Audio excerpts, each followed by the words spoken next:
Hello, it's Lee. I want to do a video for a little while and I have not had the time. I've been a little bit busy lately, but nonetheless, let's start this one off without too much of a sidetrack, hopefully. Yeah, I was reading one of my all-time favorite books, Bhagavad Gita, somewhat recently again, and read it a few times. And it's definitely a good treasure. If you haven't read it, I recommend it.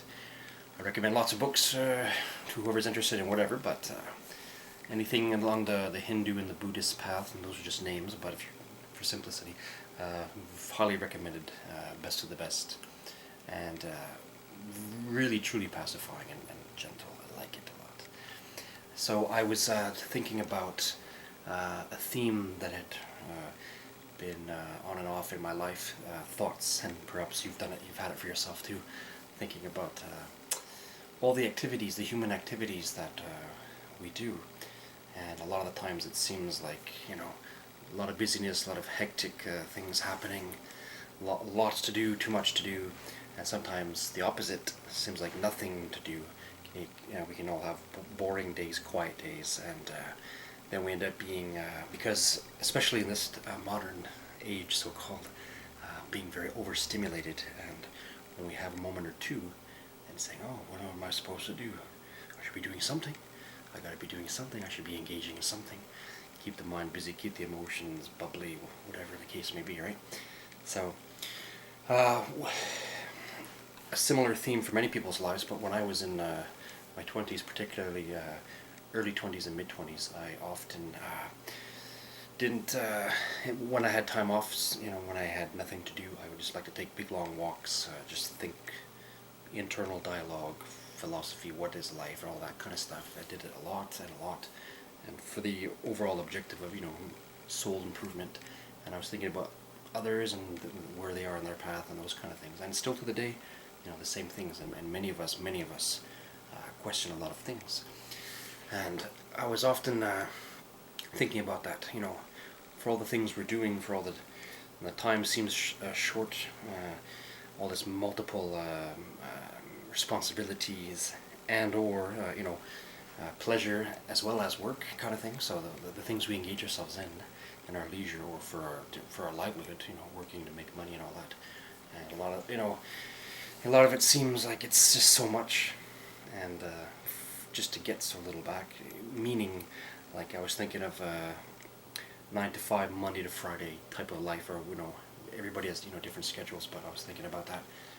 All these hours and time spent just to put food in the stomach and pay for a roof over your head and all that, and my gosh, it seems like so much of our time is dedicated just for like the maintenance or the ability to keep a little bit of stability for that. And it seems like back in the day people had it so much easier. I don't know how good they had it in the case where, let's say, more like a tribal life and less structured and rigid and micromanaged.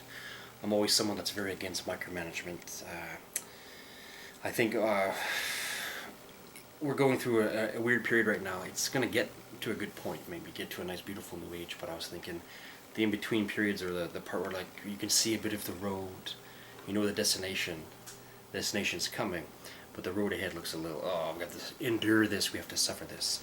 And as a whole massive group of souls incarnating here on this particular planet, we humans here of this place, for our example, since that's what we're talking about here, that's where we live, it's our home for now, we are going through this difficult period where it seems like it's, in so many cases at least, it feels like living to work rather than working to live. And this is not for all of us. Some people have the luck or the self-chosen, whatever you want to call it, that the life-work balance is very good, or different situations are nice, and then for others it's too much work. Like I've had periods in my life, I'm someone that goes to extremes. I go far one way and far the other.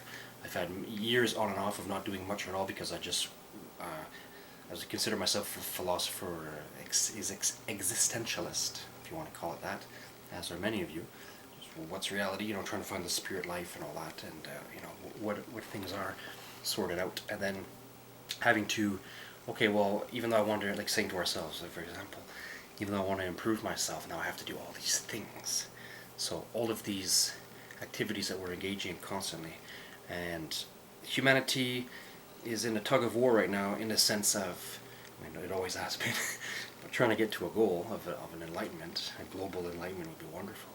But let's just say, like, if those who are really trying to progress and like develop, I'm not just talking about, well, let's just say the spiritual development as well as the development of material things, for, you would think, the purpose of comfort and convenience, and an easier life.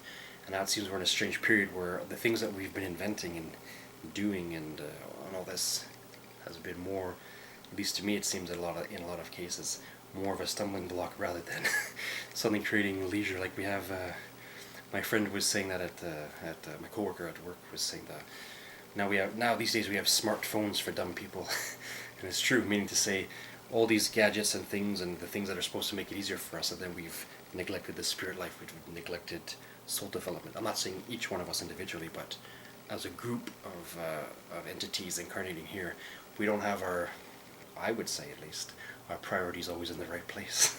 So, indeed, it's about, as the title says, action within inaction, and inaction within action. And that's simply to say, when we are distracted or engaged or just living just to work and but then being neglectful of the real self, the human soul, the life spark, the entity, the Atman.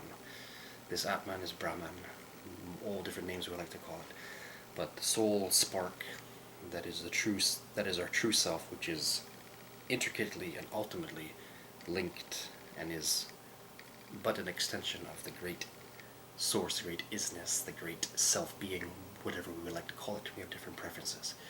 But we forget our highest self. You can call it God, you can call it Buddha mind, lots of different names, heaven. We forget our highest self and engage in these things.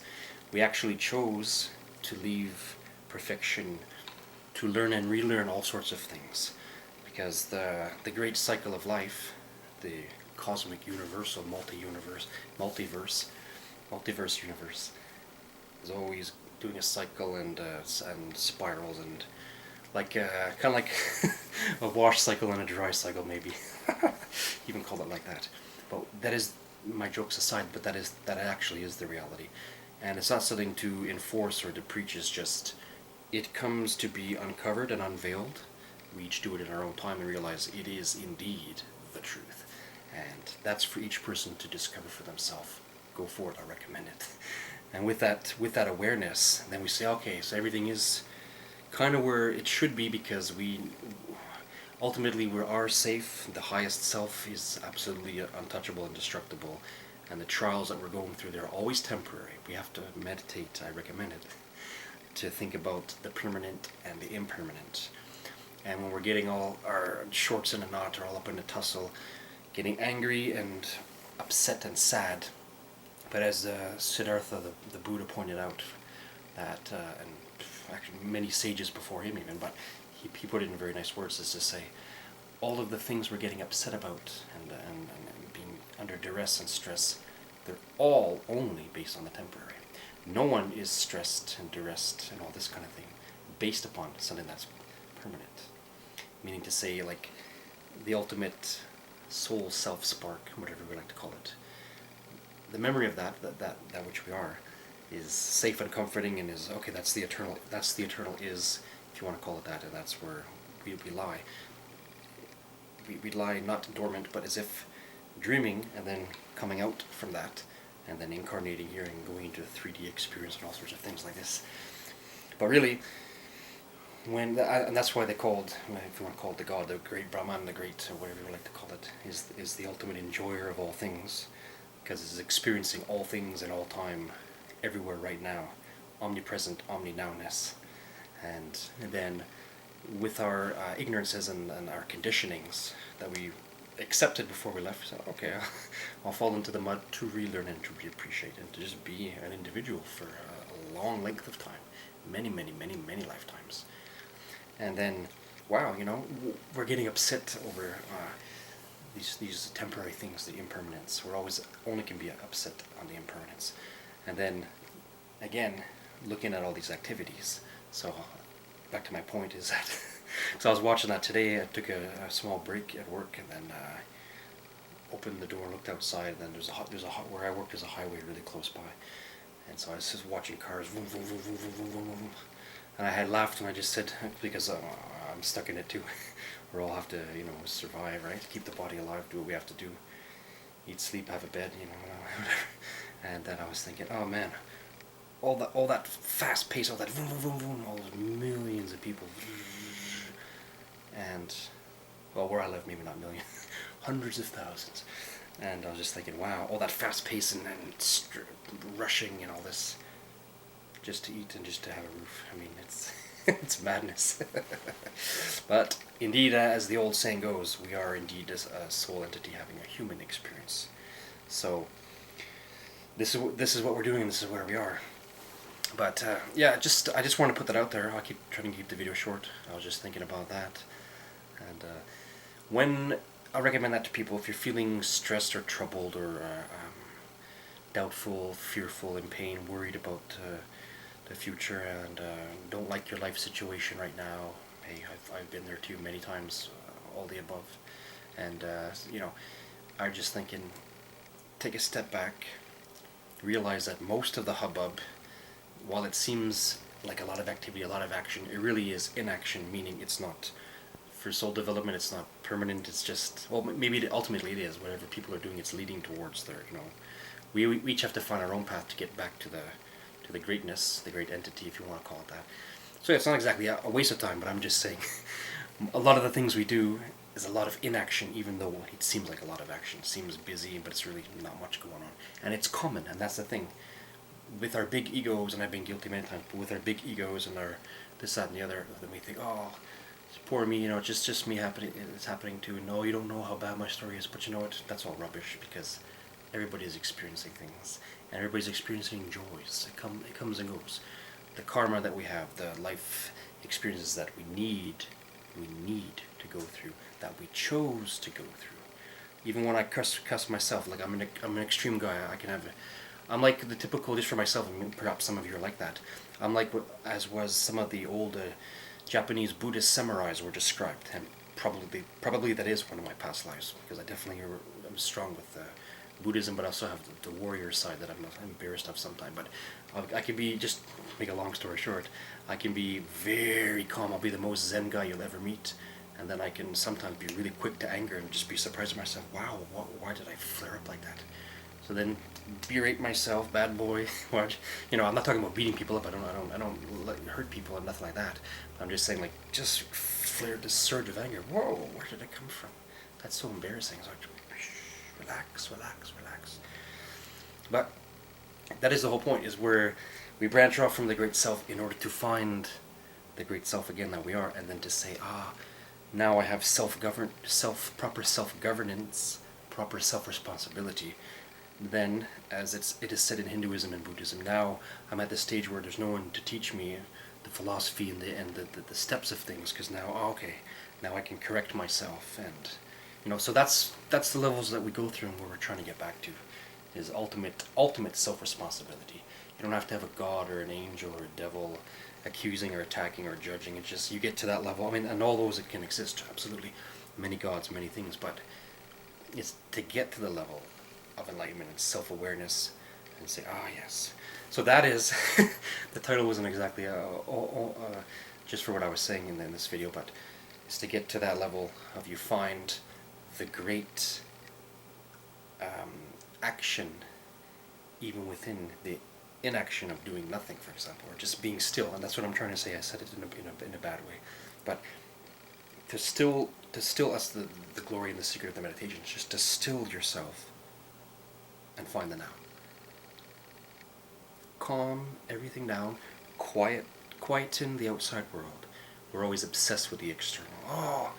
The victim and the all these things, the temporary, the karma, the roles, the games we play.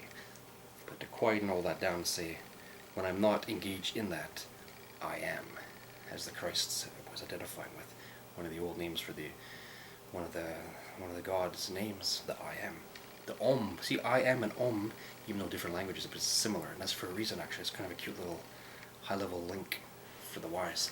But to say, I am, and that, doing that, even while still walk quiet, that is the greatest action within inaction, because that is soul spark memory, enlightenment. And then to develop that.